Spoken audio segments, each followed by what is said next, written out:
azy zany eo amin'ny atoko-pivavahana efa tsokadiny eran'izao tontolo izao. Za zany novice Trinitaire de Valence dia novice première année. Ny anarako dia Razafindramanana Marie Henriette dia antsoina hoe Henriette.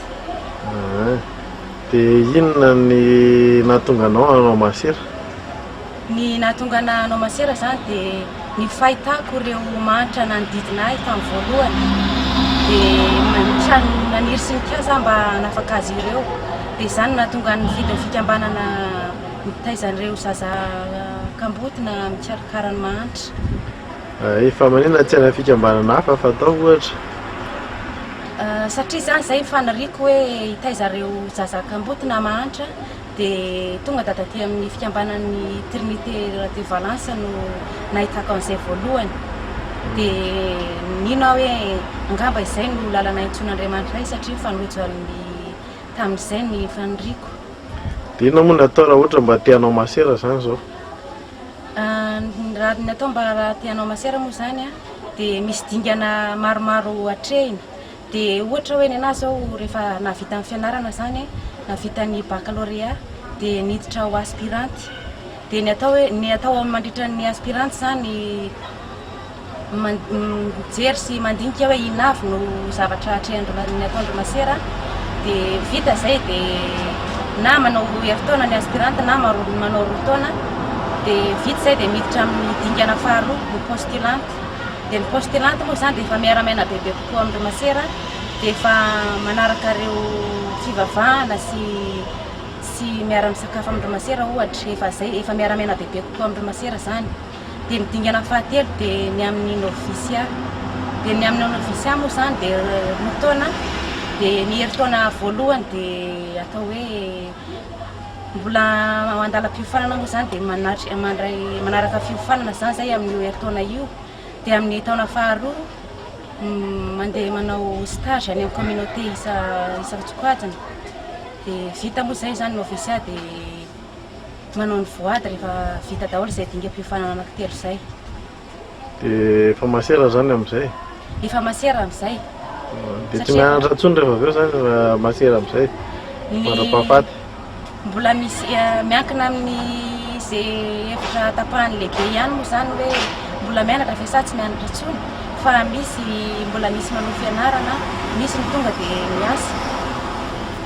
Sœur Maria Razafindrasimba, congrégation des Sœurs Saint-Joseph de Cluny. Ny karismanay dia manatanteraka ny sitrapon'Andriamanitra tahaka ny Kristy.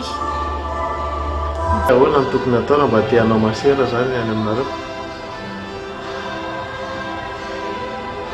Raha manam-paniriana hoe anao masera ianao zany dia dian'izao ianao dia efa miaina an'izay tanjona hotratrarinao zay. Ilaina ny fahendrena, ny fitiavam-bavaka, ny fahazotoana, ny fahakingana amin'ny zavatra rehetra. Tsy hoe mitady hoe diplôma be zany fa rehefa hita ianao fa afaka miaina an'izany hoe Saint Joseph de Cluny ianao araky ny lalam-panorenan'ny fikambanana dia afaka mandray anao ny fikambanana, afaka ianao miofanao. Aiza moa zany no misy anareo? Ny foibenay zany eto Madagasikara dia ao Androhibe Analamahisy fa ny maison mère anay dia any France 21 Méchin. Dia ny foibenay zany ato Androhibe ny novisia dia ao ihany koa ny maison de retraite dia ny maison provinciale. Aiza daholo ny mety ahitana anareo eto Antananarivo? Mety ahitana anay zany ato Antananarivo dia any Andohalo eo amin'ny collège Marie Manjaka dia any Sotry ao amin'ny école Anne Marie Janvier dia ao Ambaton'ny Lita école Saint Joseph de Cluny ary misy ihany koa any amin'ny 27 km miala avy eto Antananarivo any Talata Vorondry école Victoire Somanarivo misy classe maternelle ka hatramin'ny 3e koa ary farany moa le ato Androhibe misy sekoly ihany koa izay mikarakara ny ankizy mahantra sy sahirana.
zao dia tokantrano monina ety andrenivohitra raha jerena ny akamaroan'ny pretra sy ny relijosy dia maro no avy any ambanivohitra nahoana ny vitsy ny tokantrano avy ety andrenivohitra mandefa ny zanany no pretra ny relijosy. Amin'ny fahalalako azy tompo dia misy fabangana ihany angamba eo amin'ny lafin'ny fanentanana satria amin'ny zavatra tsapa amin'ny malaika dia vitsy loatra ny fotoana tokony hanazavana ny olona indrindra ireo tanora mikasika ny atao fiainana relijosy ka zay loatra misy ny fabangana mahavitsy ny olona dia andrenivohitra indrindra ny tanora marotsaka amin'izany fiainana relijosy zany. Inona no vahaolana amin'izay? Ny vahaolana dia ny fanentanana sy ny fampianarana sy ny fanazavana indrindra ireo tanora inona tokoa moa ary inona marina zany atao fiainana relijosy satria maro dia maro tokoa ny tsy mahalala zany. Misy ihany ireo mpianatra misy mission nefa dia tsapa ankehitriny fa dia tea ohatran'ny somary maivamaivana ihany mamela teny an'izany ny fampianarana mikasika ny fiainana kristianina satria tamin'ny fotoana androny anaranay dia betsaka tokoa ny fotoana tokana amin'izany na ny lamisa maraina, ny katesisy, ny fandalenam-pinoana isan-karazany ankehitriny kosa dia tsapa fotrany somary miendanja zay zavatra zay fampianarana amin'ny sekoly katolika fa maika moa any amin'ny sekoly katolika izay mety antony iray lehibe mampiena ny fihetsona amin'izany vocation relijosy zany. Ary ny andraikitry ny fianakaviana ve tsy tokony ho tenenina koa ny fianakaviana sao dia tsy mamokatra hoe tsy mikolokolo ny zaza mba inona no mety ho andraikitry ny fianakaviana eo amin'ny atrehan'izay?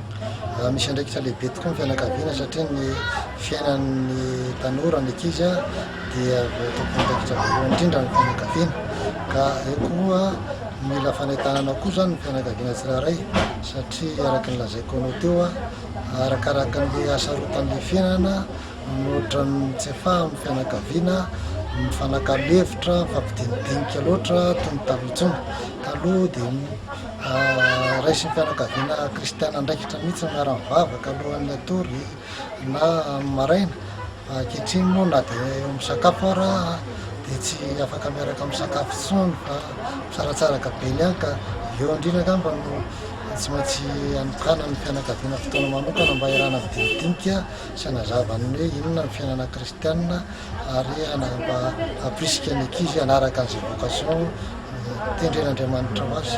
Farany raha ohatra mba misy amin'ireo zanako ao zany te hanao relijosy dia ahoana ny hevitra? Raha zay ny vocation ny tompoko dia tsy azoko atao ny mandrara azy satria antsy n'Andriamanitra zany. Saotra tompoko. Saotra tompoko.